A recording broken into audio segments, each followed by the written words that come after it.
बिस्मिल्लाहिर्रहमानिर्रहीम। अस्सलाम वालेकुम माय यूट्यूब फैमिली। उम्मीद करती हूँ कि आप तमाम फ्रेंड्स खैरियत से होंगे।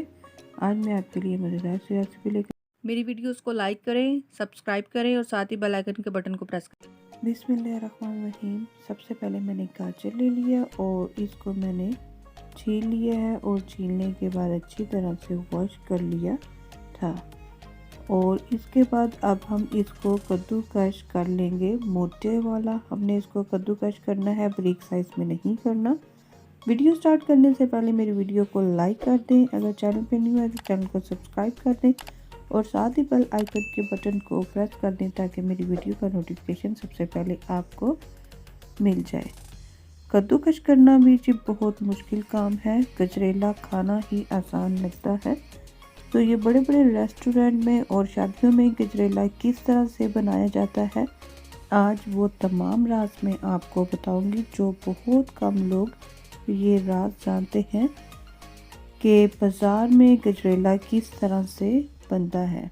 हमारे घरों में अमूमन होता कुछ इस तरह से है, हम लोग गजरेले को पका पका के उसकी मत मार देते हैं।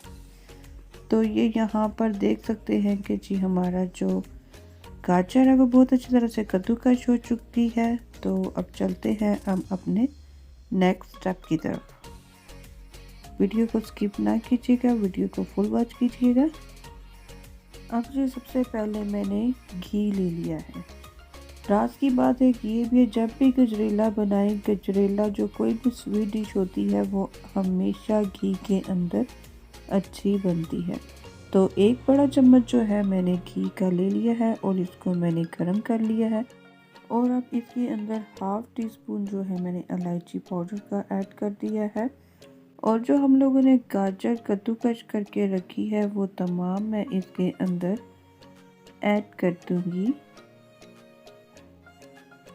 और अब कुछ हुआ इस तरह से, मैंने आपको बताया नहीं था।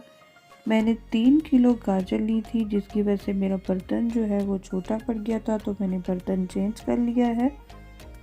अब इसको हम लोग हिला लेते हैं और फ्लेम को मीडियम कर लेना है। एक दफ़ा तमाम साइडों से अच्छी तरह से इसको हिलाना है ताकि ये ऊपर से नीचे तक अच्छी तरह से गाजर जो है वो पक जाए। चम्मच को साथ साथ हिलाते जाएं। मेरे बच्चों को स्वीट डिश बहुत ज़्यादा पसंद है और गजरेला बहुत ही ज़्यादा मेरी बड़ी बेटी को पसंद है। और अब मैं इसके अंदर 1 से 1.5 कप जो है शुगर का ऐड कर दूंगी और इसको अच्छी तरह से मिक्स कर लेना है। और इस गजरेले की रेसिपी के अंदर दूध का इस्तेमाल मैं बिल्कुल भी नहीं करूँगी। इसके अंदर जस्ट मैं खोया और नट्स डालकर आपको ये गजरेला बताऊंगी कि ये बनाना कितना आसान है। आज कुछ मेरी तबीयत ठीक नहीं है, सॉरी, जिसकी वजह से मेरी वॉइस जो है बहुत ज़्यादा ख़राब हो रही है और वॉइस ओवर करने में भी मुझे थोड़ा सा प्रॉब्लम हो रहा है। अब ये देखें जी, गाजर का जूस और ये जो शुगर का पानी है इसको हमने ड्राई करना है। जब ये ड्राई अच्छी तरह से हो जाएगा तो उसके बाद इसको हम लोग अच्छी तरह से भून लेंगे। और काफ़ी हद तक जो है जूस ड्राई हो चुका है, तो इसको अब 5 मिनट के लिए मैं भून लेती हूँ। इसको ज़्यादा नहीं भूनना, ये याद रखिएगा।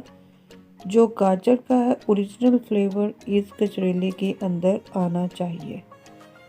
अब देखें जो गजरेला आप देख सकते हैं कि कितनी अच्छी इसकी लुक आ रही है।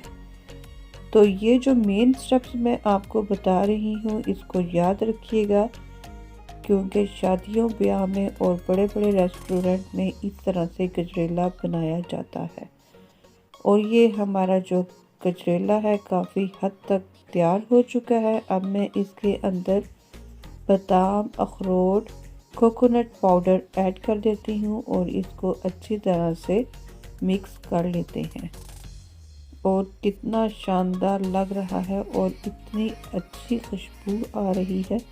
इसकी खुशबू से पूरा घर जो है वो महक उठा है। वीडियो बनाने के पीछे हमारी बहुत ज़्यादा एफर्ट होती है, तो मेरी तमाम फ्रेंड्स से रिक्वेस्ट है कि हमारी वीडियो को लाइक किया करें, हमारी ज़्यादा से ज़्यादा सपोर्ट किया करें। और अब इसके अंदर मैं खोया ऐड कर दूंगी। ये मैंने आधा किलो खोया लिया था। अब इसको मैं तमाम गजरेले के अंदर अच्छी तरह से मिक्स कर लेती हूँ। अमूमन हम लोग बाज़ार का गजरेला खाते हैं तो उसके अंदर वो लोग क्या करते हैं, गजरेले को बना लेते हैं, उसके ऊपर खोए की लेयर लगा लेते हैं और उसके ऊपर नट्स की लेयर लगा लेते हैं। तो मैं यहाँ पे खोया जो है वो इसके अंदर ही ऐड करके इसको अच्छी तरह से मिक्स कर लेती हूँ। इसके साथ ये होगा कि हर चम्मच में आपको बहुत मज़े का फ्लेवर आएगा। तो यहाँ पे आप देखें जी, जो हमारा खोया है वो गजरेले के अंदर बहुत अच्छी तरह से मिक्स हो चुका है। फ्लेम को बंद करती हूँ और अब इसको हम डिश आउट करते हैं। और डिश आउट कर लिया गया है जी। माशाल्लाह माशाल्लाह, बहुत कमाल की मज़ेदार डिलीशियस हमारी गजरेले की रेसिपी बनी है।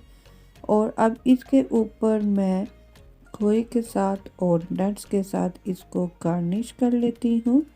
इस तरह से खोया जो है तमाम साइडों पे फैला लेती हूँ। बादाम, पिस्ता और अखरोट मैं इसके अंदर ऐड कर देती हूँ।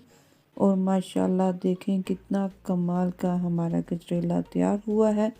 उम्मीद करती हूँ कि आपको मेरी वीडियो अच्छी लगी होगी, तो लाइक कीजिएगा। मिलते हैं नेक्स्ट वीडियो में, तब तक के लिए अल्लाह हाफिज़।